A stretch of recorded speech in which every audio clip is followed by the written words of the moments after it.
What's up, world? You already know who it is. Maurice Paramore back with another episode on your favorite directors podcast. And I'm super excited today because I have a special guest, a brother of mine, a good friend, a colleague, a great writer, director, actor. I mean, this guy does it all, man. And I couldn't be, like I said, more proud and to have this guest on my show. So I would like to welcome my brother, Gaba Michael Igereh Ado. Correct. Did I get it right? Yes. That's so my brother. It's always great to be here, man. Yeah, it's great man. to be here. It's been a while, man. I don't think I've seen you since the premiere. Yes, You know that what was I the mean? last time, yes. Yeah, so I appreciate you coming out to the premiere of Regrets, man. You always show me a lot of love and support. And it's funny how we met. We met over, just some coffee at Starbucks, man, many years ago. Yeah. You know what I mean? How you been, man? How's everything? Yo, man, no complaints. It's been, of course, with the pandemic, it's been a rough year and a half, I would say. Yeah. But above all, it's coming along great. We're doing great. Yeah. We're glad to be here. Yeah. And we just keep on going, I would say. Yeah, man. That's we just getting started, man. That's how I look at it. Let's go back, man. How did you get into filmmaking and acting and stuff like that? Were you were it something that you was into when you was younger? Did you have a love for film? Did you go to the movie theaters? Like, where did your love for film come from? For me, it's a little bit different. Pretty much the same story, but just a different setting. Okay. I grew up in Africa. So as I was growing up in Africa, the first thing that was very possible, that you can say, was theater. Okay. Doing stage was much easier for me. I started from when I was really young. Okay. Started playing, doing a lot of stage plays from, doing all of these plays as a kid. And then when I got into high school, at some point, I was in one of the biggest box office draw in that part of Africa. Okay. Because I was really, as that age, in my first 2 years in high school, I was writing and then when you write a play, you take it. And the school I went to was a boarding school, where you stay on campus. Nice. So so they take the plays on the road to raise money for the school art and culture. Okay. So because of the plays we were putting out, we were kind of like one of the biggest name around. So we were selling our tickets. Okay. People would go to all the different schools to play, and by the time we would go to these different boarding schools, they will purchase ticket before we arrive. So by the time we get there, it's sold out. Wow. And based on that, I started really having that itch to want to do some really more. want to get in. Before it started as something. I remember my very first performance actually. I remember Really? I was in primary school. Okay. And I used to actually watch these like I would say high school kids and junior college kids. They usually put up a play Okay. in a small community during the Christmas period. Okay. So but I used to sit down and watch them when they were doing rehearsal in the back. I was sitting in the back in the theater just watching. Yeah. But I've never really interact. Right. So the kid that was supposed to play the king's son, at the last minute, for some reason, he backed out. So now they're looking, they didn't have a kid. Replaced. Yeah. So since I've been watching the play a lot, what they were doing, I literally knew the play. Okay, because you've been already following. Yeah, I've been just sitting in the back watching what they were watching doing. it, yeah. So when I came in, I said, I would try it. They said, what do you know? They said, try this. So it was so on the money. And that is how that take off. And then I played the king's son. And then from that moment on, I went to high school and I figured out furthermore, the ladies were liking it. Yeah, so like, you hey, gotta work out that. Yeah. Ladies like, you know what? I'm gonna stay here. Yeah, so that's pretty much how I started. Oh, that's interesting, man. So before we get into that, You said you were in a boarding school, so you stayed on campus in high school or grade, Yeah, in like high school. before Yeah, that? in high Really? school. Yeah. How was that? How was that experience?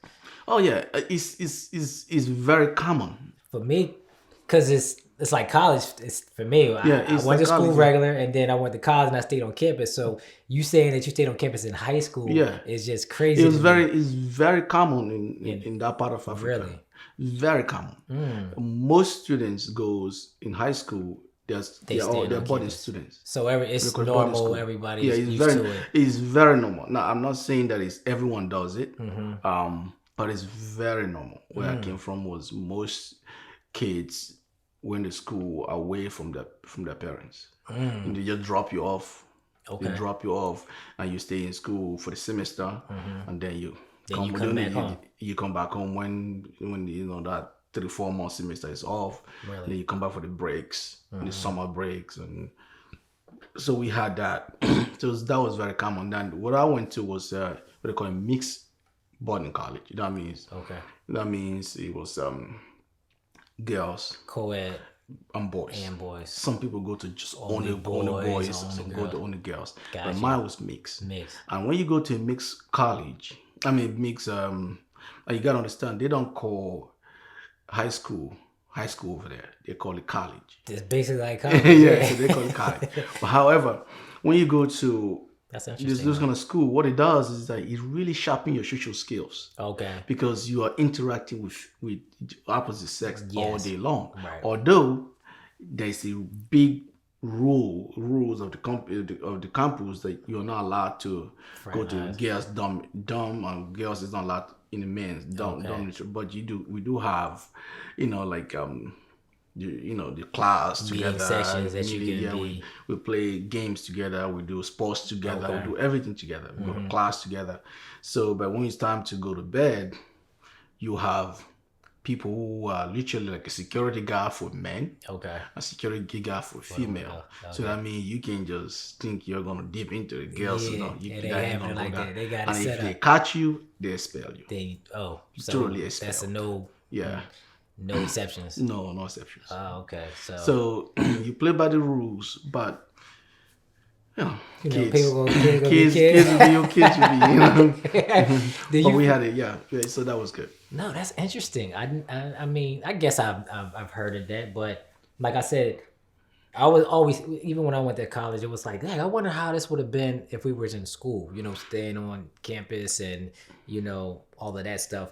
Do you feel like it helped your growth coming into from like a teen and you about to... It does. Being out on your own. You learn how to be on your own quicker than... it was easy. The transition for me to come from Africa to America was very easy. It was easy because I was already learning skills. Already being on my own. Gotcha. Meaning that even if my parents paid for my dorm, they paid for all of those things, but you still have to. That responsibility is there for you to know when to study. Mommy not waking you up. Yeah, they're not there where you. So all those things are there. Although you do have, like I said, the rules and guidance of the school that tells you when to wake up, when to get. Everything was timed. Okay. When you go to boarding school, every single thing is timed. They time you. You know what time you're gonna go. They ring what they call. They ring a bell when you go to sleep. When it's time for you to go to sleep. Okay. And then they ring a bell when it's time for you to get up. They give you that 5 minutes or 10 minutes of when they ring the first bell. You're still dragging to get up. But the last bell, you better be where you're supposed to be. So you then from that 5:30 a.m. when you wake up, you have either they begin with gym class, or what they call labor. Okay. Labor means that you first of all, like, labor means you are going to keep your environment clean. Okay. Mow the lawns. Wow. Do all of these things for the campus to look the way it's gonna look. So you taking care of it. So you're taking care of your own environment. They're not hiring anybody to clean. Students take care of it. Is taking care so of that's what that is. So they wake you up so on Mondays were games. Wake up in the morning, you go sports. Hit the gym, go running, do whatever it is that you're into. Organize. You'll have that time. Then you go, they ring a bell, you go to take a shower, Yeah. get ready. Then you have to go to what they call breakfast dining hall. Okay. So they ring a bell, you go eat. From eating, you have to be at what they call assembly hall, where all students gathered. Yeah. And then at assembly hall, there is inspection. These are inspecting your shirt. So you see a lot of these style and suits and things you see come from they grooming you, because they're looking at if your shirt is dirty. Cool. They're looking at all these things because you're wearing uniform. You're not just wearing any other thing. Yeah, so they want to make sure what you had on is supposed to be, so you go through all then you go through the devotions and the morning prayers and all of that stuff. Then you go to class at 7:30, 8 o'clock. You're in class. So you got time for did all this stuff way before you did the class. Yeah, so everything is programmed. Yeah. This time, from this time and this class, that class, then you got lunch at this time, then you leave class at this time, then you go when you go to the back to dorm, you have what they call siesta after school. Siesta is when you are allowed to sleep. Really? Or have a afternoon nap. Yeah. So you have to have afternoon nap. Yeah, about 5 days. You needed that at some point. Then you wake up, you gotta go do either games or more cleaning or whatever it is program that you got going on. Yeah. Then you get back to dinner. Then you go what they call prep. Okay. Prep is when you go to the library to study. Okay. So you study from let's say 8 to 9. I mean, let's say from 7:30 to 9:30. Studying time. Then by 10:30 you're in bed. So everything was time. It was time. You know that. I mean, that's amazing at that age. We had something similar to that when I went to school. Before I started my semester, we had this program called the EOF program, and we went to there in the summer for 6 weeks, and it's similar to what you're saying, how the day was structured. So they had this. It was like, to me, I called it academic boot camp. You know what I'm saying? Because it was like that at like 6. They had these. They were like RTAs, like resident assistant people that would come. They're banging, knocking on everybody's door at 6 o'clock. We got to get up at a certain time. We didn't have to mow no lawns and stuff like that, but we had to go like, you had to eat at a certain time. Then you had to do like some stuff, and then you'll go to like your first 3 classes. Then you'll eat. Then you'll have like these programs where they teach you about like sex health or, how to survive on campus, all kinds of crazy stuff, all the way up until like 8. Then they might give you like 2 hours before you had to be back in your dorm room. Okay. And it was that like 4 or 5 days a week. And then we would come home on the weekends. So the advantage that it gave us is that once we got to the first semester, we knew where everything was in school. We already was adapting to the college life. So it really helped us. So I can imagine what that did to y'all early in high school. You know what I'm saying? The confidence is building you. It builds you a certain confidence of how to handle yourself. Yeah. Because, like I said, there's so many other things that I may not be able to narrate to you. Like, for instance, because they pay for your meal, and you're gonna have that 3 square meal a day is 3. So by the time let's say you're a young kid, you have your appetite is a lot more when you're a young kid. So what they give you, you may not feel satisfied. So you got to figure out how to get what they call provisions. Your parents give you what they call pocket money, where you allowances where you're supposed to have in your pocket. You can get extra you got in your dorm, you have your locker, and so there are certain things you will know to yourself to buy, so that you can snack on. Right, in between, meals. To the next meal. The meal, So all these things is you learning how to handle money. Because now you have, if your parents give you, let's say, for the next 3 months, the parents give you, let's say they give you $500 pocket money. You got to figure out how the $500 is going to last for 4 months. Stretch it. You got to budget that money. So you got to budget that money. So you got to now know, if I do go off campus to go to the grocery stores or the market, so we call it, okay, well, I can't just buy everything I like. I got to figure out what will last. Yeah. So all these things you're doing, these things in understanding of how I'm going to make $500 last. Yeah. I spend it all that first month. It's over. then you got a whole lot of different now you're stuck with just eating what they make in school. Meals. But then it may not be enough. And most especially, sometimes you'll be running, doing all those games, sports and all this stuff, and then you need something to snack yeah, on. you're laying down, you're hungry. You're always hungry. I ate something, but then it's not enough. You're hungry. You're constantly moving around. So then you're gonna have to have so all those things build you. Yeah. And then besides that, you are constantly hanging with the opposite sex, meaning female and male. So you're learning from one another. You're learning how to approach women, right? And how women are learning how to approach men, or how to do things together. Just learning, because no one is bigger than everyone. Is have this one rule. Okay. So we all now have to know how to coexist. So you learn how to be mannered. Some of those things they don't have to teach you. Yeah. You know what I mean? You just pick it up. Yeah. You know what I mean? You'll begin to understand women a little more. Yeah. What they like. And early. And there are guys who have more skills than the others. Yeah, they learn earlier. Yeah, but then you're learning from them. Yeah, because you're around. Yeah, you're around. You're just picking it up. You know what I mean? So it's a lot of those things. When I came here, I was surprised that it wasn't common here. It's like, hold on, y'all don't practice and this? Another thing that I was surprised on was people go to high school wearing any clothes they like. Because y'all had the uniform. Yeah, man, you're like, how you gonna have a grown man work for UPS and he had to wear a uniform? And a kid that the parents are paying for have to wear the best sneakers in order to go there. Just to be accepted. You know what I mean? I'm like, you got this whole thing it's backwards. The parents are the one that need to wear a uniform, and the kids can wear anything. They can wear whatever they want. I mean, and they was back then when I arrived in the 90s, they were actually fighting over Jordans and killing each other. Yeah, bullying, all kinds of stuff. Yeah, it was you can solve that problem by making everybody wear the same thing. Ain't nobody better than nobody. Y'all got the same type of guess who you gonna kill each other for? Yeah, for the same thing. That's smart. That's why I think uniforms is a good thing to have, especially in high school, man. So much.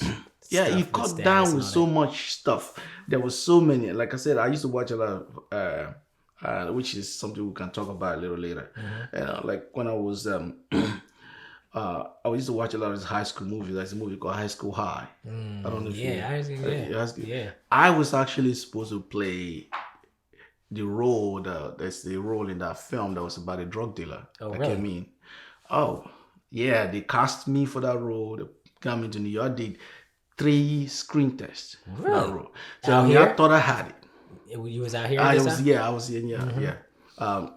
My agent back then called me up, said, look, you gotta go for this role. And the story behind that was to do with a different story. I hope y'all enjoying the episode, but I had to interrupt to talk about my new film, Regrets. Yes, my new award-winning film, Regrets, is streaming now on Tubi for free. You can watch it on your phone, you can watch it on your tablet, you can watch it on your TV. It's a heartfelt film that I'm really proud of, and I think you will enjoy it. All you gotta do is download the app and type in Regrets. And again, it's free. So go watch it with your fam, share with your friends, and I think you will enjoy it. I'm really proud of this film. So go and watch Regrets and tell me what you think about it. Back to the episode. Yeah, so it was a story. It's called High School High. You can just Google it. You can go on YouTube. You'll see the trailer of it. It was pretty popular, famous at that time. So yeah, so what it was is it's a lot of guys, that is in this film. Right. So they were looking for some kind of villain that would still be this drug dealer that comes in to sell drugs in this high school. Right. This connection. So I remember when they sent me to New York, I went to audition for it. And of course, so everybody who comes in, they comes in with the whole, street looks, thugs, all of that. I knew I wasn't no thug, and I didn't. So I came in, played the polish. Like I played it like this clean guy, and to me, I felt like it would be more convincing for me to play it from that perspective than making it seem like I was from the thug or from the hood. I just wanted to, because most of the guys that you will, I wanted to be the guy behind. I looked at it from the perspective of the guy behind the scene. So you're not just the guy. You didn't see him throughout the movie, but once or twice. Right. So if that is the case, I'm gonna kind of play from not coming in, breaking people's bones. He's one of those kind of guys that just, as he talks, everyone is moving around him. Okay. So that is how I wanted to approach it. So that was my take. Okay. So I did. So it was kind of like a little bit different or fresh perspective from all these people that I've been waiting on the line with. Yeah. So this guy, the director, was like, you know what? Can you do that again? So, so I keep playing from that. And then when they were done, I'm about to leave, they said, can you come back? Yeah. You know, and he said, do it again. I did it. Then I went home. Then I got a call to come in for a screen test. Right. So by the time I came back 3 times for a screen test, I thought I had the role. I was like, I'm good. I'm in there. I said, I'm in there. I'm telling friends, like, you know, it's about to go there. Yeah, you know. And then the last time I got a call from my agent, said they decided to go with somebody else. Different direction. So, and that was cool. But I was really like, so, and again, my approach as I was seeing all of those things, I was looking at it from where I'm from. Yeah. You know, to me, the way I looked at it was pretty much like, if I want to be a drug dealer, I don't want to be obvious. I don't want to be the guy you see and say, yes, a drug dealer. I know what he's up to. You know what I'm saying? You know what I'm saying? I want to be a guy that you might look like, say, is so responsible. Right. A guy you don't see coming. The guy you may even put your trust in. Right. You might even send your daughter to go out on a date with this guy because he's such a gentleman. Yeah. But he was probably the worst of them all. You know. Yeah. So that was my perspective coming from. So I used some kind of my background, you know, in boarding school to kind of pick it up from that perspective. Right. So nah, that's an awesome take on it. So, how was it when you first came over here from Africa?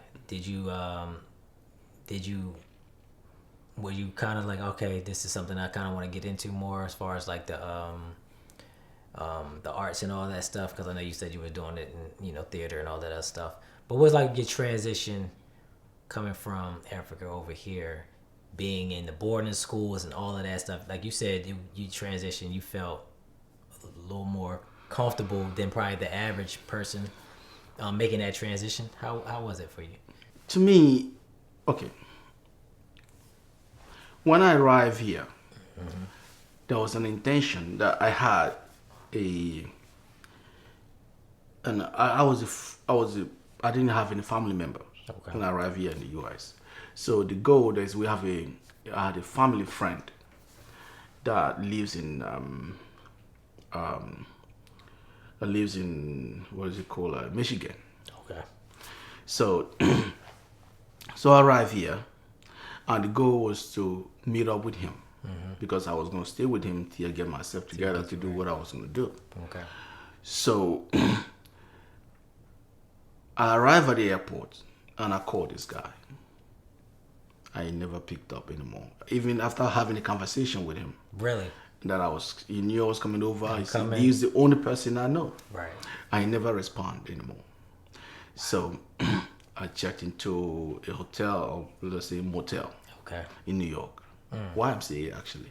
Okay. Yeah. YMCA. Okay. And then I make the move. I called. Boom. I called. This guy don't pick up. I called. This guy don't pick up. So I got some kind of there was a fellow that I arrived here with, and he was like, you know, okay, I know someone in Trenton. Okay. Right. Let me take you there. Right. You can stay there. Maybe this guy, something will happen, you know, and he's not picking up. So maybe you can stay here temporarily till you're able to get hold of him. Yeah. Now you have to understand, I was 17. Fresh, young, don't know nothing. So I was 17 years old. So arrived. So he arrived in Trenton. For some reason. So he arrived. He actually went to Trenton himself. The guy that you came. Yeah, he spoke to this dude. Okay. So he said that the dude suspected me. Okay. So I just got on the train from New York, arrived in Trenton New train station, and the guy that he wanted me to contact never picked up his phone either. So the guy he was trying to hook you up with never picked up either. So that was beginning rough from the beginning. It was like, oh man. So I keep calling, and back then there was no cell phone. No. So every You time hitting you're the making phone. that call, you're using the payphone. It's costly. And there was a payphone in the train station. Okay. So you are there make calling. So I've called so much. So I guess I didn't even know that all this time that I was calling, they were actually at work. You know, back then, like I said, it was pretty much like on the landline. Yeah. So there was, Couldn't you even gotta get an get us answering online. machine and all Yeah. that. So finally, the wife picked up the phone. Okay. So I said, hey, this is a person. I'm supposed to meet up with Bob. You know, that was again the guy's name. And I was supposed to stay there for a little while. So the wife said, no, nobody's staying here. Why said that? Yeah. Wow. You know. Now, in her own defense, somebody has stayed with them before and did some terrible things. It didn't turn out good. Yeah. Yeah, so she messed it up for so everybody. she was like, I ain't having this. So So real quick, how long did it take for you to eventually get in touch with them first? the person, Was this a couple days? Was this never. weeks? He never called back again. No. So when the wife picked up, how long was that from the time you landed to the time she just picked up? Okay. that- First of all, I stayed in New York for a couple of days, and I Okay. was trying to contact my family friend in Michigan. Okay. So after I left New York to Trenton, it was literally I was in the train station there waiting for, I would say, maybe about 10, 11 hours. Okay. Waiting. However, when she said no one stay here, she hung up. Okay, so the woman that picked up, the lady that picked up, she was from the person from Trenton, not the one from Michigan. Not the one from Michigan. Okay, and she was like, Yeah. "Nah, it ain't happening." Yeah. Okay, so this is you 2-3 days in the U.S. So by now I don't have nowhere to go. now you I don't know anyone. your two options are done. It's now. gone. It's done. Yeah. So I begin. Then I was homeless. And you can't just call back home like, "Hey, can't. what's going on?" This So I actually was able to call home was you okay? to let them know so they can contact him that I'm already here and I'm still looking for him. yeah, like- And he shut them down too. So what it was is pretty much, so now I'm homeless, sleeping at the train station. Now, For 1 day, 2 days, 3 days, I'm sleeping in the train station. now, not the. On the toilet in the train station. And you in this the worst of the worst environments. Yes. So, But real quick, so because it's such an interesting story, but you was just talking to this guy and he was telling Yeah. you good. Yeah. You get there and just- he's telling you nah. He's not picking up, and then he finally talks to your parents or whatever, or your family. my family called him directly, singing. Why you out there? Yeah, when I'm out here, they say, hey, this guy's found dead, he's homeless, and he refused to just talk like, to them no. either. Wow. So he got it got so bad that the guy that in Trenton felt sorry for me, and it was like, you know what? The only thing that I can do for you, he came to the train station to meet up with me like about a week later. Okay. You know, now all the little money I have, I'm just, you gotta understand the story a little bit difficult because when you arrive in a foreign country, you don't even know what food to eat. Got you. So I'm just feeding on peanuts because Got the you. peanuts is one food I recognize that this is peanuts. Okay. So I'm just buying peanuts and chewing and drinking water. Just- Pretty much. that's it. Yeah, You man. Then survive on bread. that. You know. Yeah. So ever since I have a bag and I was dressed, as a kid, I had this jacket on. I don't look homeless. But I was homeless. But you was. Yeah. That didn't change So that. the police always look at me because they're changing shifts. They are not the same people. Yeah. So they think you're traveling. They think you're just sitting down there waiting for a train. Right. You But know. you living there right But now. my train has been a long time. My train ain't gonna be here for a while. Yeah. So at the end of the day, he came to the train station. He said, look, the only thing I spoke to some friends and they said, look, we can check you in to a place called Detox. Okay. Detox is a drugs rehabilitation center Got you. in Trenton. Okay. And you see that when you're there, you just checked in, just let them know that you are alcoholic. Okay. Just making something up. You make something up. So my first acting gig Man, listen. was to pretend to be you an was- alcoholic you was- as I was trying to check in. Yeah. you was acting. This was your first gig. You know what I mean? So that was my first gig. I wasn't getting. Wasn't getting paid. Technically, I was getting paid because I get a room and board. You get room and board. Yeah. It's like, look, we ain't gonna pay your side. So, We give you room and board. So that was the fun of it. I mean, it's not funny, but looking back now, but it's like, yeah, when you look back, it's kind of it. So they finally checked me in there, and when I checked in, I gave them the story about, they said he's an alcoholic and all that. I was a kid. Yeah. That I don't even know You're not even supposed anything about none of alcoholic that. or anything like that. Yeah. I'm not from where I'm from. Were you drinking at There's not such in like a place where alcoholic go get help. So I was surprised that they got a spot. Yeah. So they get you a place to stay, and you're sharing a room with some other old dude that was really and alcoholic. the old dude would give you stories. He done been through it all. So literally they'll feed you, and then you go to AA meetings. And you a kid. Yeah, you're this kid in AA meeting, don't know even. First of all, you're in a brand new country, so you don't even know what AA meeting is. What you really what doing. they are sharing stories Yeah. about what happened to them, how they became this an alcoholic, and they're supporting one another, and they're crying and they're hugging one another. You don't know what the hell. So I don't. So you're trying to understand all of this. Yeah. You're taking it in, That's a and they lot. will ask you if you need to share, and then they will give you these pills that you have to take.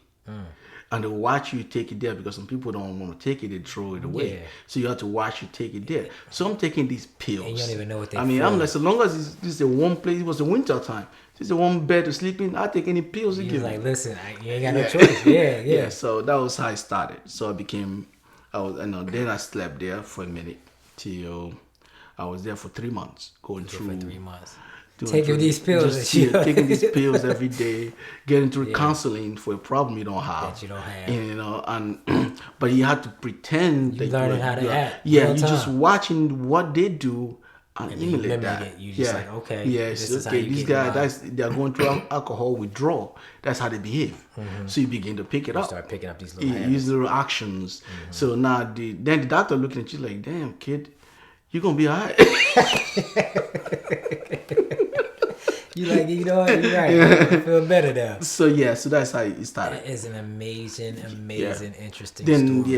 then I went to what they call it. After the 3 months of being released, I was the only person that when they released you, I didn't want to go. So I tell them, I'd say, look, man, I ain't feel better yet. I ain't ready. I ain't feel better yet. I don't think I can. So they gave me another extra month. Okay. So all the time, you're sitting down there I'm making these calls to the time when trying to figure it out. Yeah, when this guy got on the phone and said, "Don't call you anymore." The dude that I was supposed to live with said, "Don't call you anymore." So from that, when they released me after that from that spot in Trenton, now I went back to the train station to sleep there.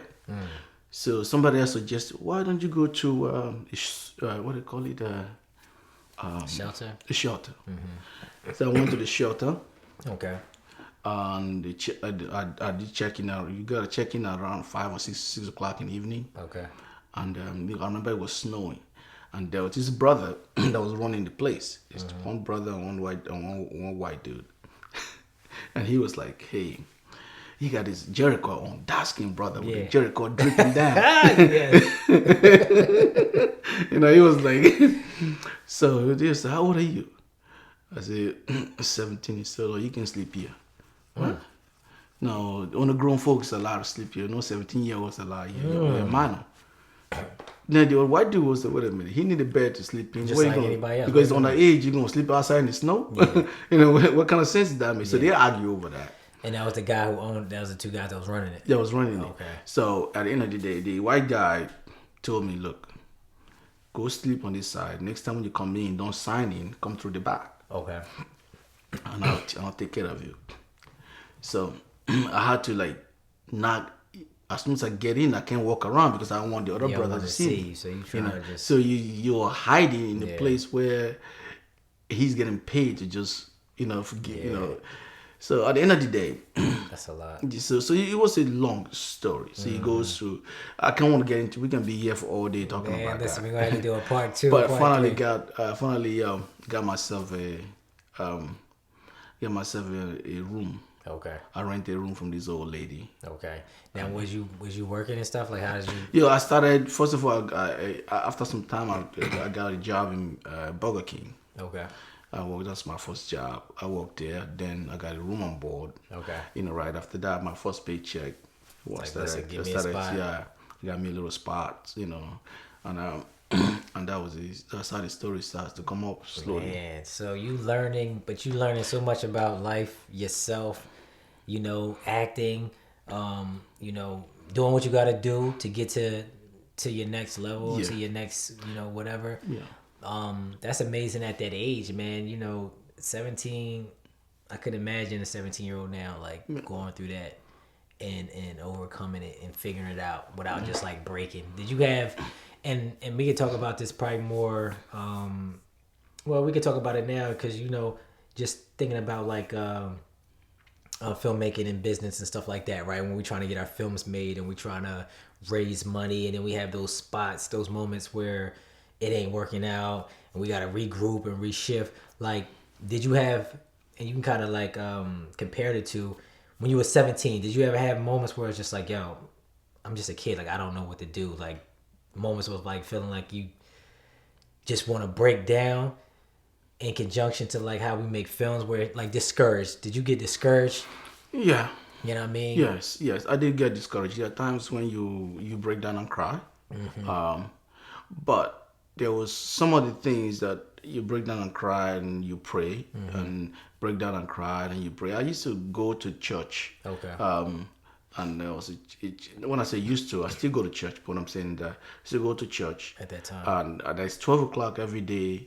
They used to have like the church open up in Trenton. It's a Catholic church. Okay. And I just sit there, just praying and crying. Praying and crying. Yes, God, just help me through this. I don't know how I'm gonna do this.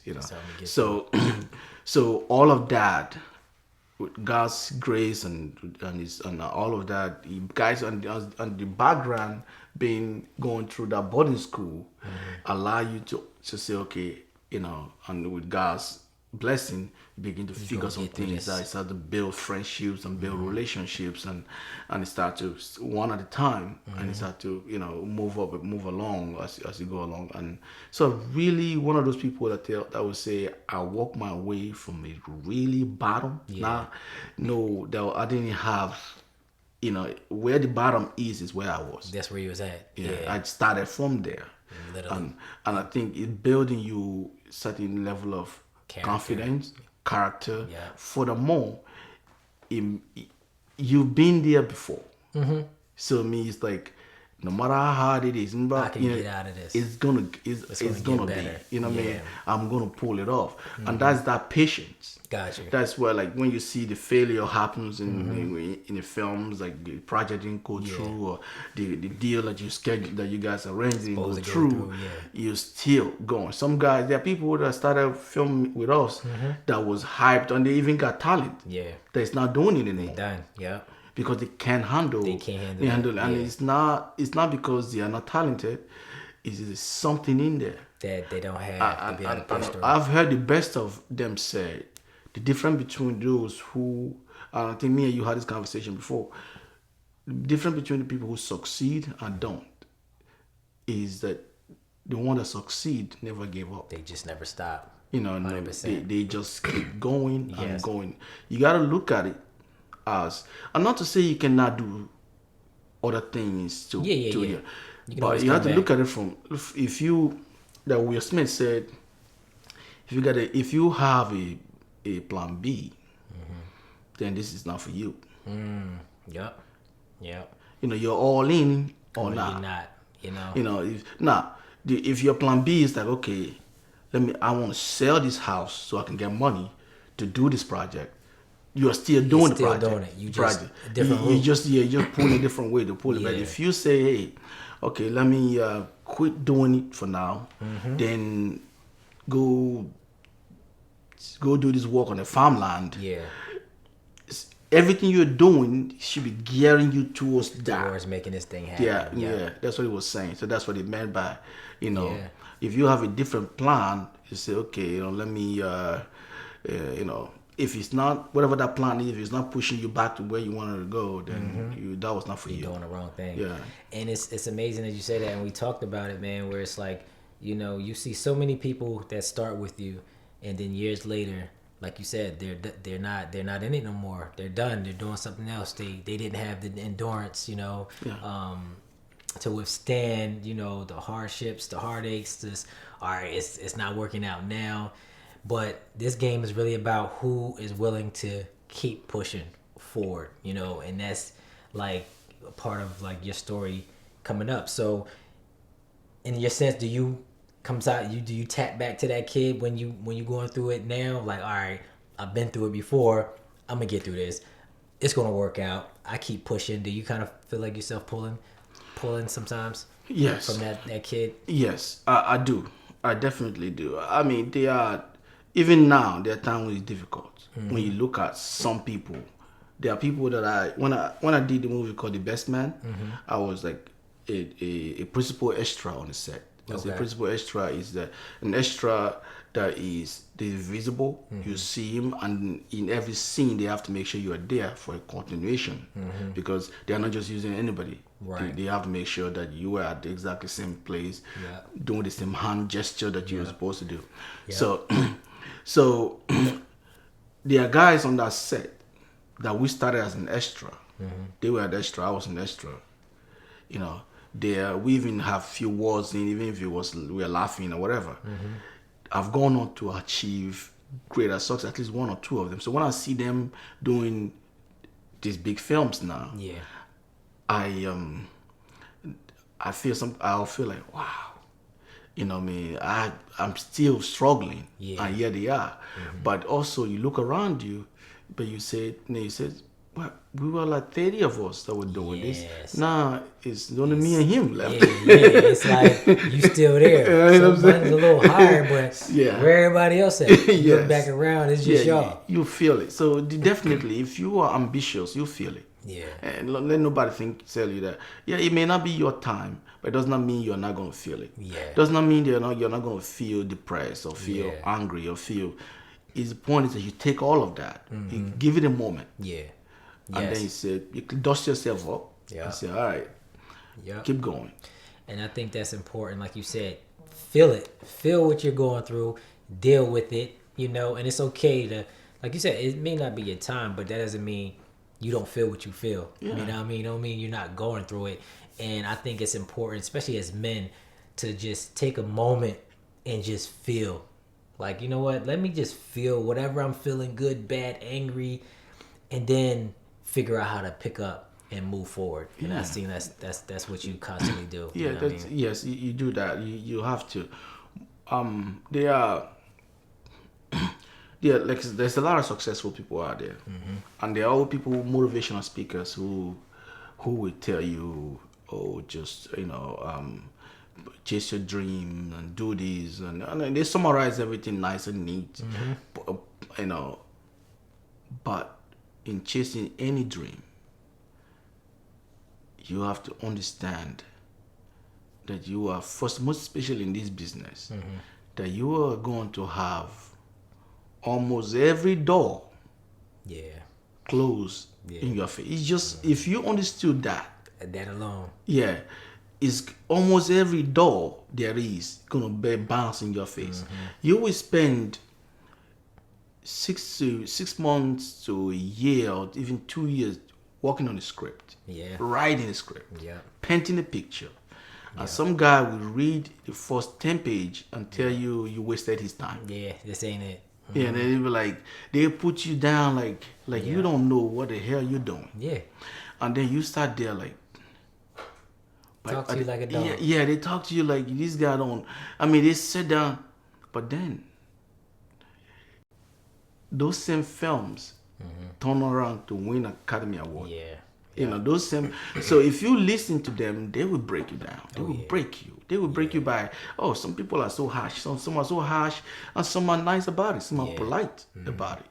But some will be so harsh to you. They'll try to break you down. And then they will break you. So if you let them, you will never pull it off. But if you take it and say, okay, I know what I wrote. I know what is in my head. I know what is going on.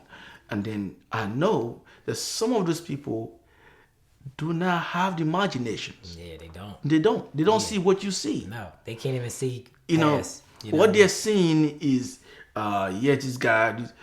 You see, when you visualize a character or you're painting a story, you're looking at every single details. Yes. You're looking at the lights. You're looking at the way the character walks. You're looking at what they move, the kind of swag they have or don't have. Yes. All those things makes your character unique. What it is. They don't see that. No.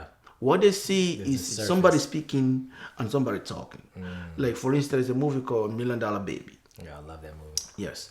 And that movie, the screenwriter wrote it, and he bounced around Hollywood for 11 years. Really? 11 years from the day the person wrote it. And everyone, some turned it down, some did this, some I don't want it. Somebody said, well, I like it, but I would like to get behind it. Then the studio bought the script. Okay. And then they put it on the shelf, buried it somewhere there. One day, past you get to Clint Eastwood. When he read it, he saw something. He connected with it. Right away. When did you kind of like see yourself start to attempt to write? Were you writing later in your life? Was it back in school? Do you remember creating like your first screenplay or anything like that? Like I said, when I was in school, I wrote stage. Yeah. My first attempt to write a film was right after I was homeless. Okay. And then I got my own place, my little room I rent on board.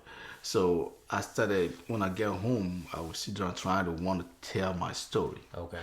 And I was like a big kid and play fan, you know. Nice. Like We all was, man. Yeah, we talking Early 90s, baby. house party. So it was pretty much like trying to paint that kind of picture, you know. So, but that was kind of where it started. But of course, I didn't do any good job as of that time. But I was a storyteller. Gotcha. I knew that. I was a storyteller, but it was just trying to figure out, okay, how do you tell stories? How you do it? What's my voice? Yeah. Yeah. So that was how I started. And I ran into another friend of mine that is one of my lifelong friend, and we share the same ambition. So I remember we were doing a lot of auditions in Philly. I don't know if you know what we call Mike Lemon. There was a guy named Mike Lemon. Mike Lemon? Yeah. He used to have a casting agent in Philly. Okay. He was very popular. But anyway, it was. So he called us in to do, there's a film called Beloved. Okay. He called us in to audition for this movie Beloved with Oprah. Okay. So we got there, but there was we thought it was kind of like a select call. But pretty much he called like the whole village, the whole Philly was there. Right. So when we got there, it was raining. Okay. So we got out, we literally was standing in the rain. So when we had this line they were seeing people. So I remember me and my boy, we got like really close to, you know, now that we are no longer in the rain, but was almost to be seen by the casting director. Okay. They just stopped auditioning. Just all the people that was in line. Yeah. Like, so nah, we ain't taking no more. that was really one of those things. I was like, so my boy, we looked at each other. He was like, we ain't doing this no more. Yeah. Now, when we say we ain't doing this, it means that we are going to create our way into this industry. Now, we're going to write the material. We're going to give you a job. Yeah. That was. We were so frustrated with the process. It was like, you know what? This time around, we are going to write our own material. We're going to create our own. We are going to make our own way. We're not going to put our own dream and desire in the hands of some guy that was going to say, you know, if you were good or not. Yeah. So we decided. Now, not to say audition is not a good thing. It is. But you started going so much, you felt like some of the script that we were reading, we were auditioning, I can do just as good as this guy did. Absolutely. Why can I write it? Absolutely. Why can I write what is in my head? Absolutely. So we begin that. But from that journey, that was what triggered, okay, we started really going in.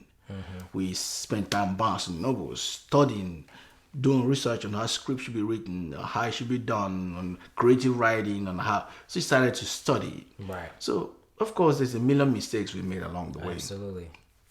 So that's kind of how the passion of saying, okay, it's been there all along, but now I'm going to bring it out. I'll actually really start, Yeah. Honing on my skills and just put myself out there. Yeah. You know what I mean? And then luckily, we actually, if you do Google me, we actually, filmmakers.com, we actually won second screenplay. Oh, really? Yeah.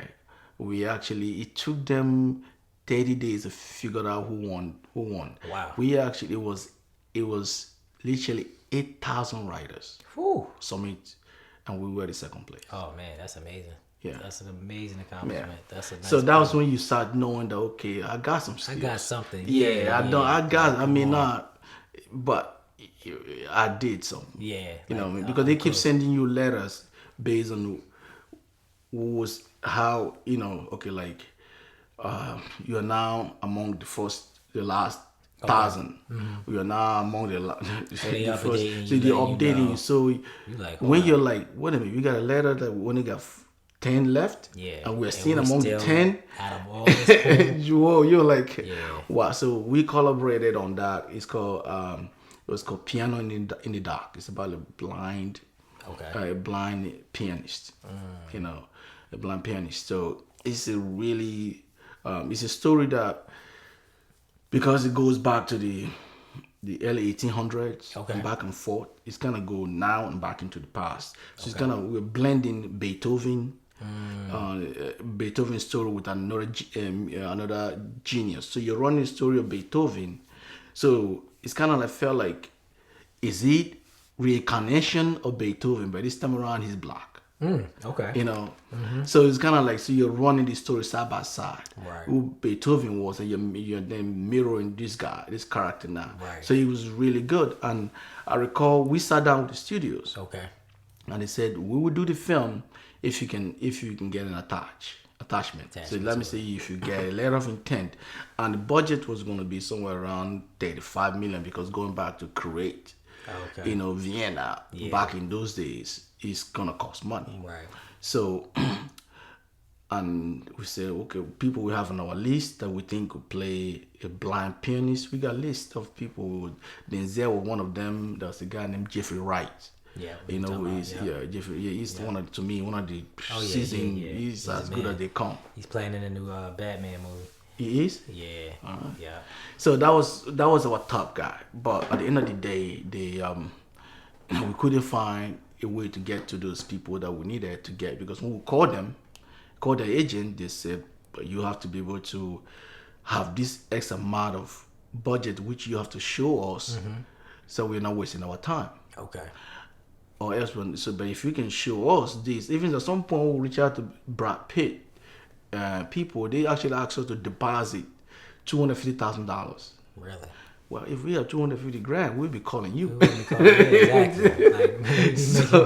So as of that time, we started, so we're going through all these wars and obstacles and wars, and then we connect with this producer called Morgan. Okay. Morgan. Okay. She's a French Canadian. Okay. And she started moving the script and moving, and then of course, like, Hollywood things started going. So we went back to work, started writing something else. There you go, getting back to it. Yeah. This episode has been sponsored by Dreamboy Vision and the new merch, Support Black Filmmakers. We have to support the ones that's putting on for the culture, the ones that's telling our stories, that's for us, by us. So if you haven't already, go to dreamboyvision.com, join the movement, and grab you up a hoodie. Support Black filmmakers. How do you feel the state of filmmaking is, the industry now? Like, what's your take on it? A lot of people talk about this is like the golden era for like TV and stuff like that. How do you feel just about it? How do you feel about the stories? How do you feel about the quality of work? Black stories, opportunities. What's your kind of take on all of these things compared to maybe, the early 90s and stuff like that? Do you have like a preference? Some people like the 90s era. Some people like, the way films are looking down. what do you feel like the state of this industry is at this Okay. given moment? All right. For a filmmaker, I would say this is the best time to be a filmmaker. Okay. That's my take. One, this is the very best time for anyone if you're a storyteller, filmmaker, because you have so many other venues and avenues and platforms and ways to get your story told. All right. You can right now get an iPhone and point it somewhere and put some people in front of it, Yep. and you can make something. Yep. And call yourself a filmmaker. Yes. Now, that does not mean there's always going to get the right amount of qualities you're looking for, but you can tell your story and even find a few audience that will say, "Hey, one of the best thing I've seen." Yeah. Yeah. But if you want to go to the golden age of filmmaking, you have to go back to the 50s, 60s, because then, and even to the 90s, you make more money if you break in than you do now. Now, yeah. Because back then, if you were able to break in, you can do 2 successful movies and you're a millionaire. Now you can make 10, 15 movies and you're still not a millionaire yet. Right.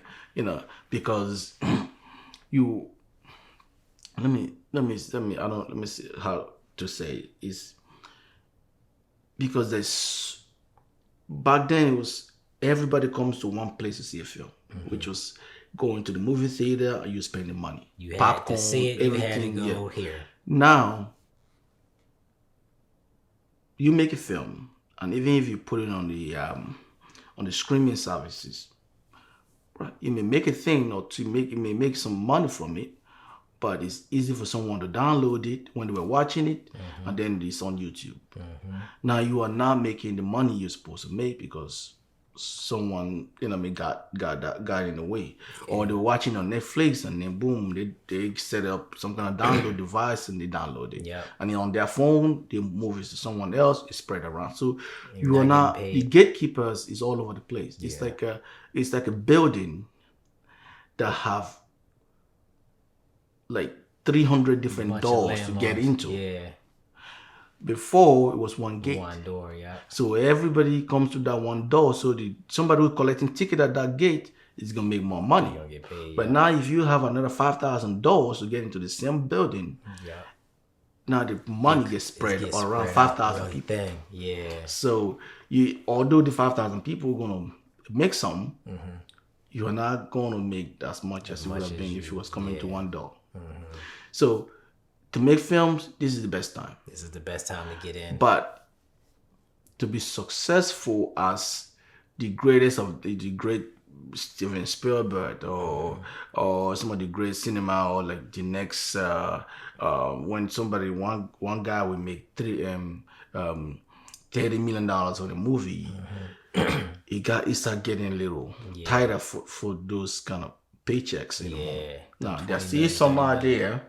That will still be bringing that kind of, but ain't not everybody. But it's not as much as it was. As much as it was. Do you feel like you said, this is one of the best times to be making films? You have access and stuff like that, and you could tell your stories. You have the platforms and stuff like that. Do you feel like that in a way makes the industry oversaturated in a sense? Yeah. Do you think that's a good thing? No. It's like like I said, there's a downside to it. It's a gift and and there's a bit of it, but you got to look at it from. It's like in anything. If you buy a pair of jeans, and that jeans is copied or whatever case is everywhere. You go to the flea market, you see the jeans, same jeans. If you go to the mall, you see the same jeans. The price that jeans get, it's like dropping. It goes down. Even the qualities are dropping. Yeah. Of the So now it's no longer as valued. But if the jeans is so rare for you to see, that's why you pay more money. People don't pay, like for instance, when the people buy art, like you don't buy this painting because you saw it everywhere. Seen 100 different versions of it. No, Yeah. you didn't. It's You that bought one. that painting because it's rare. Yeah. You know what I mean? I'm not saying that I'm into buying big, but I'm saying there's somebody who spend, Millions. millions, $100 million on some kind of statue because It's it's only only one one of them. Yeah.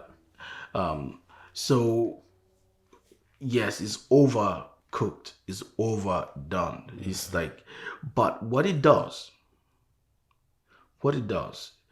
is that now a lot of people are making a living doing it. Than as for the last time, few people making a living doing Right. it. You know what I mean? Right. So you only have, and the people who are making few were making so much. They were making so much money. Yeah. And then the rest of you, even if you have a talent, but now you can make, even I'm talking about all part of filmmaking. I'm talking about cameraman. I'm talking about cinematographer. I'm talking about all those people. Yeah. If you look at them right now, they're making $200,000 a year, $300,000 a year, $100,000, $70,000 a year. They are making a living. Yeah. Before they can't even no matter the skills they got, they barely can get into the door. Yeah. Because they don't get into the door. It was just a one DP that work on every big budget films. He might hire help, but that's the one dude. Yeah, that's so overseeing everything. They waiting online, so just that one dude. Yeah. So he makes all the money. All of you just sit down there watch.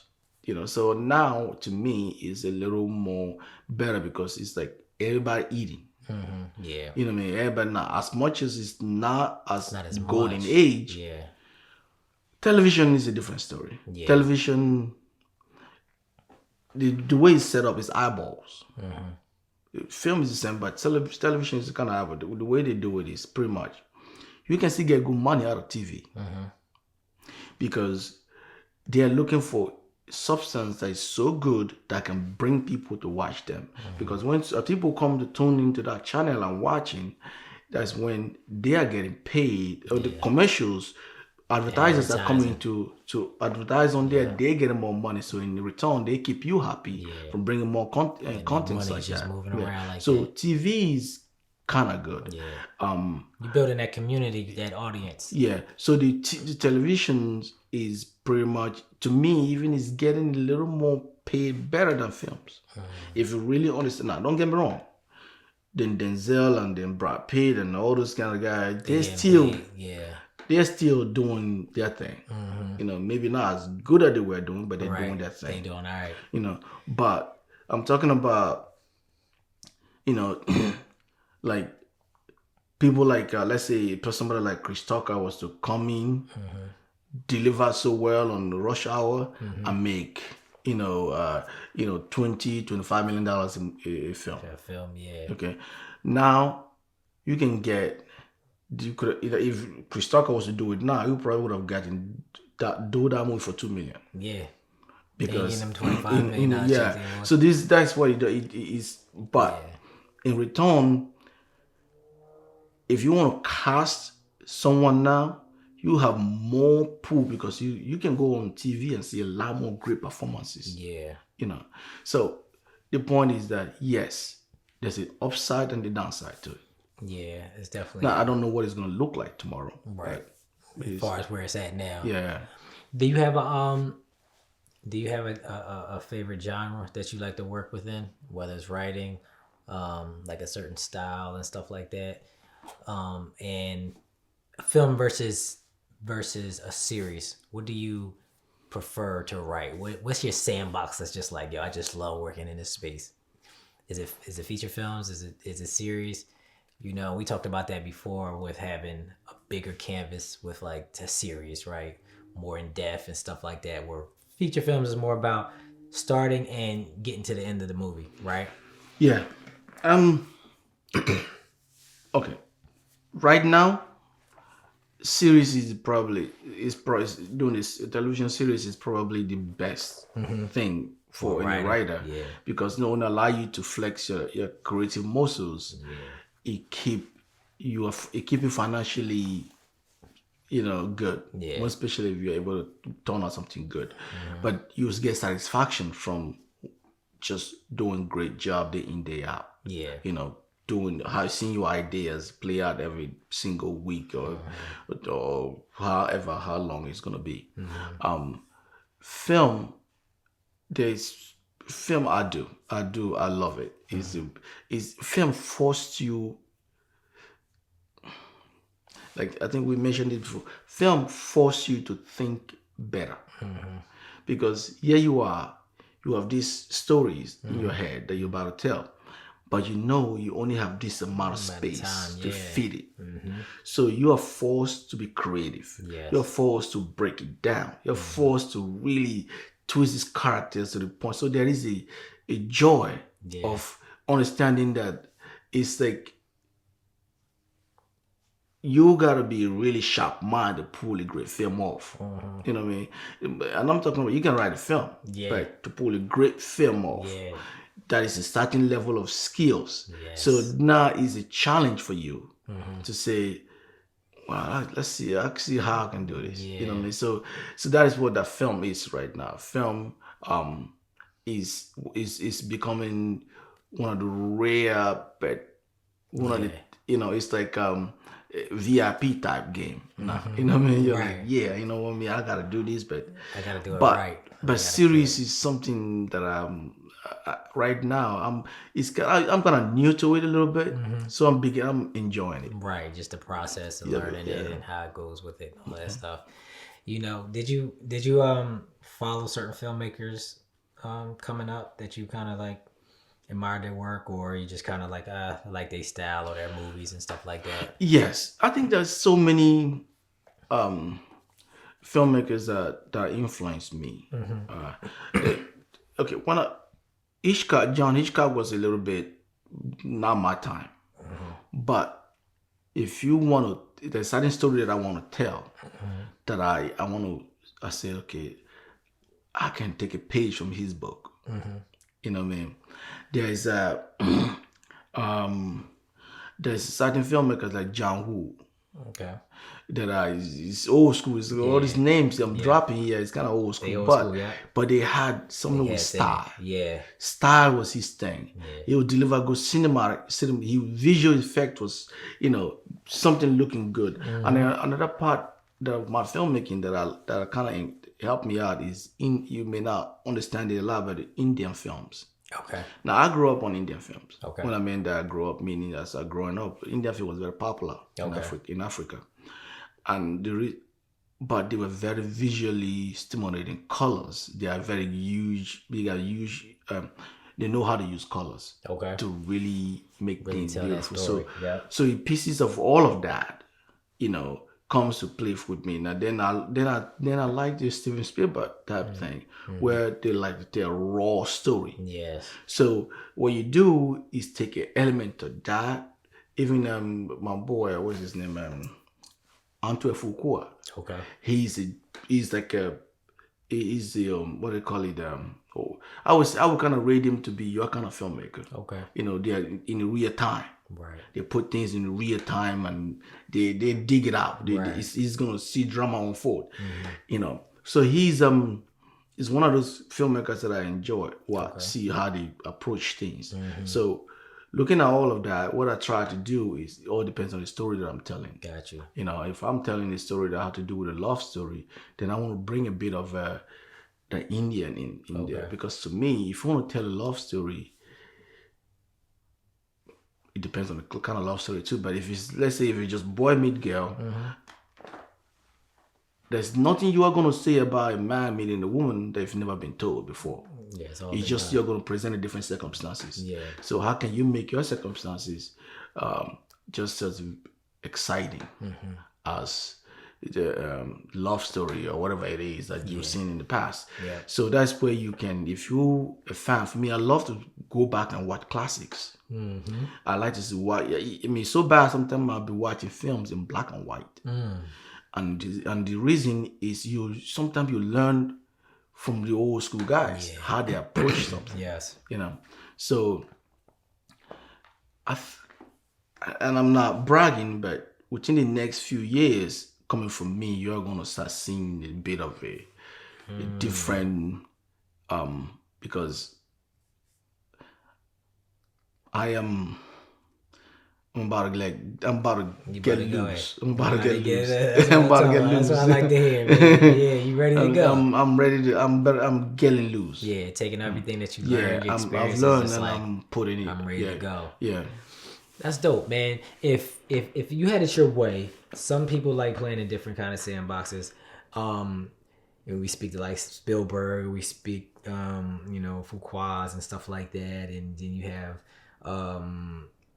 maybe like a filmmaker like the guy M. Night Shyamalan that kind of plays in a certain kind of budgets. And I'm speaking of budgets. Could you, what do you want to be? A guy that has a little more control with like $1 million film somewhere in like the 20 million, or could you see yourself directing a Hollywood blockbuster for like 100 million?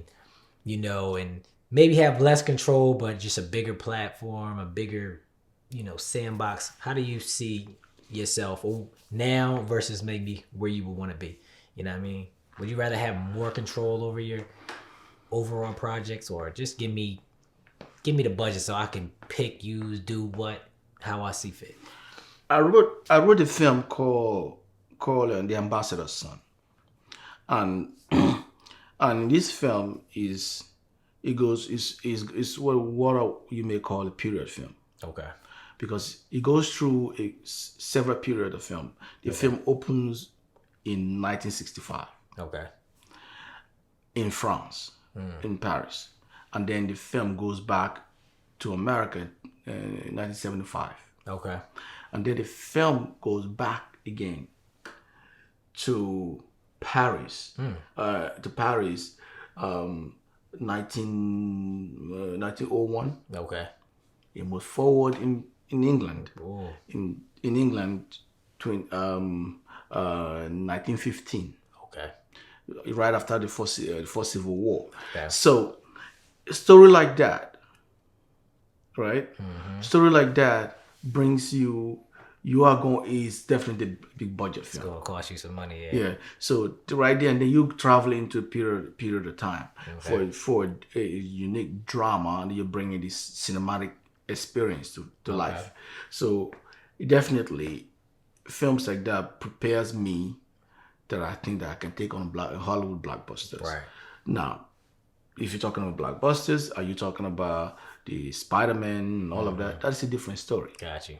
Well, because that is a different action type thing, and superhero is a thing that if you want to take it on, you got to study it. You got to know the world. You got to really understand the history of it, how it works. So those I will have to do my homework for. I've always sat down, I've sat down in the comfort of my home and thought about the day that somebody will hire me to direct James Bond. I have that on my. I've never said it to anyone, but I've said it here to you. Listen, man. But it's there. Heard it it's first. like it's like I'm like, it's a challenge I would like to handle. Would like to see, I would like to take. And not only that, I can even take on the screenwriting of it. Yeah. Right, to be the writer director. Yes. Which most of them have done over the years. Yes. They wrote it and directed James Bond. Yeah. Or I can work with a team of writers. And we all collaborated and now directed. Together. So I have that mindset. Okay. That I would like that, because I'm one of those James Bond fans, and I kind of figured out in my mind which direction I would like to go with the James Bond franchise. But for me, throw my hat in the ring now, they're not even gonna look at you. Not until they see that kind of you have done something. It's like, all right, now get the job. If you get those kind of gigs, now you see me get $20 million. I was like, listen, absolutely. What's next for Gaba? What do you see yourself? How do you want to execute this year? And where do you see yourself in, let's say, the next 3 to 5 years in the filmmaking space? What do you see for yourself? What some goals or aspirations you have?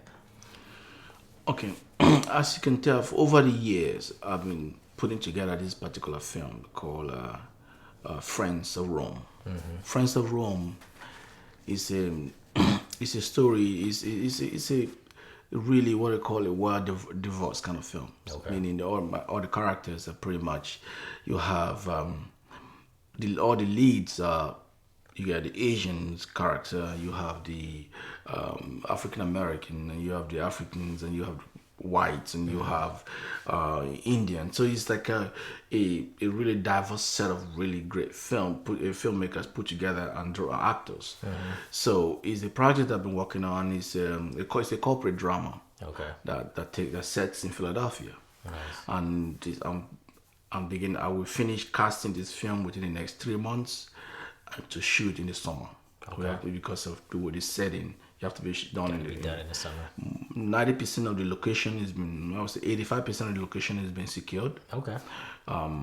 We're still trying to capture a few places here and there. Okay. So I had decided that I was going to fund this film myself after several disappointments from investors. Okay. So I decided that I was going to put this money out myself. So that's what I'm doing. So Awesome.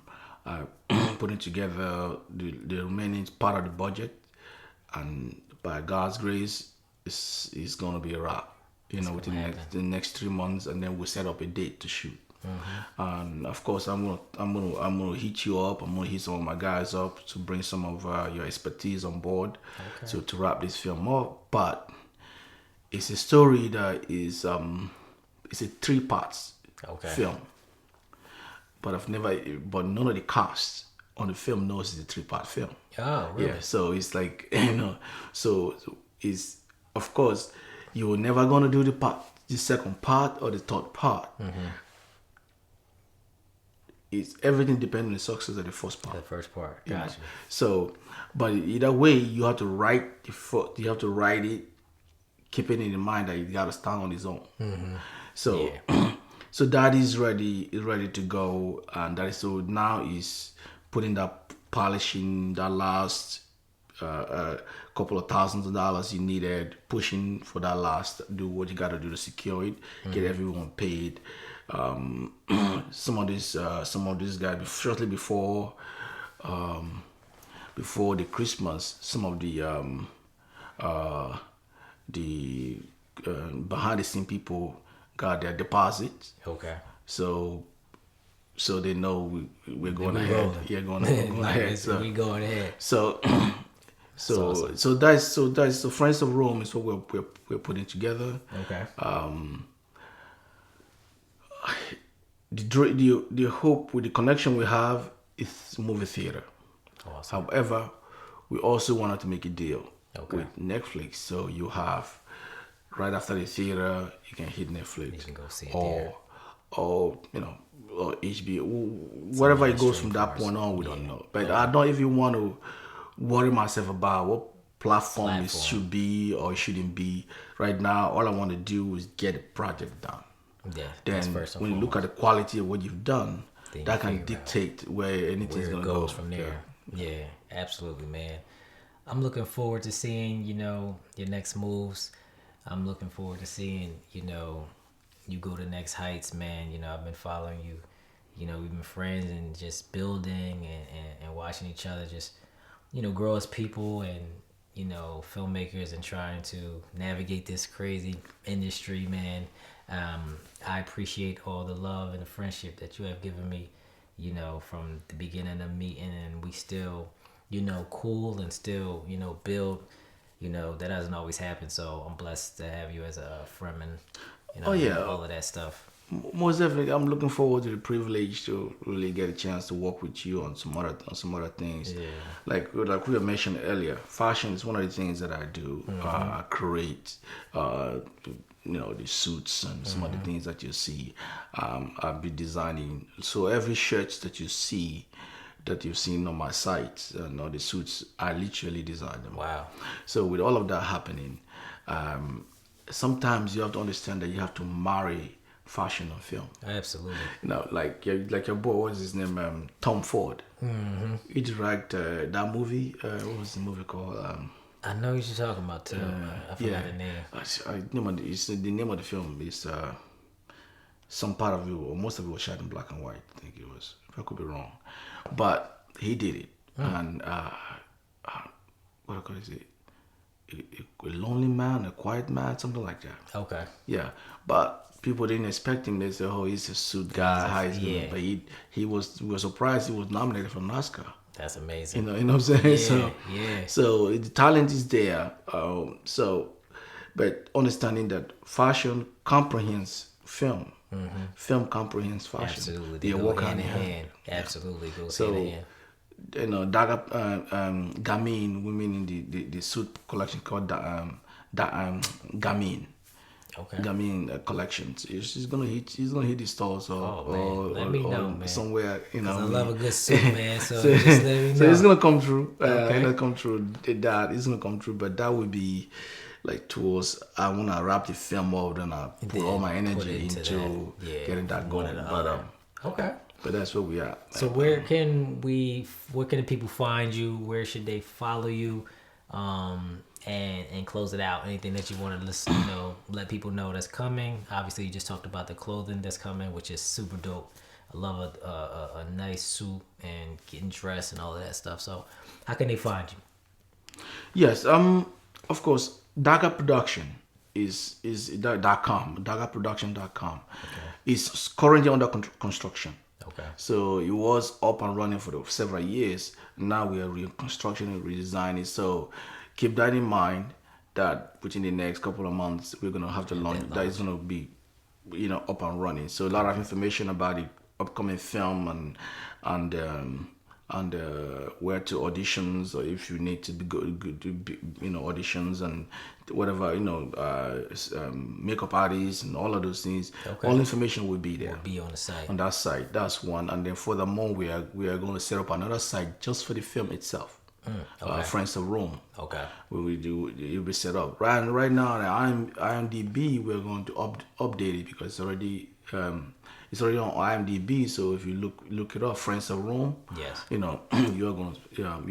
gonna pop up, or you can see who is casted for right now for the films, who got the role or who doesn't, and then what's coming next. So the information will be updated soon.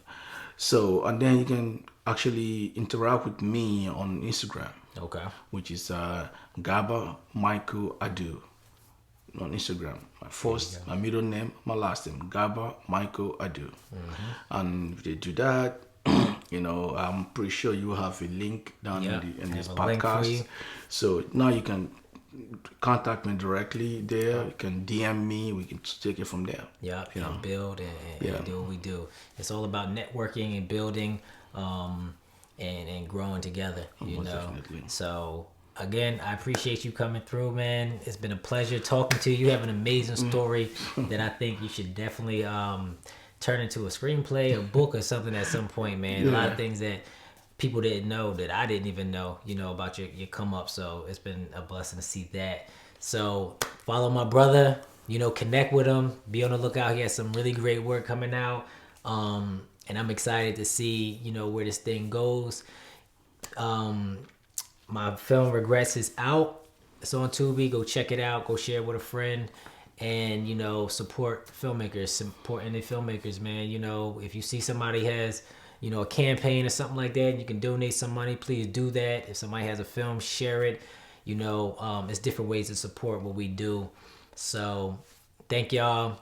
Make sure y'all subscribe and follow my brother, and let's keep making good films. So most definitely do. I mean, we're gonna come back here and do some updates on some of these things that we're talking about. Yeah, so we're definitely gonna do this again. So guys, stay tuned. This guy here, man, he's been an inspiration to me, because just to understand that we're talking about never stop. This guy, it don't matter. It doesn't matter if it's raining or it's snowing.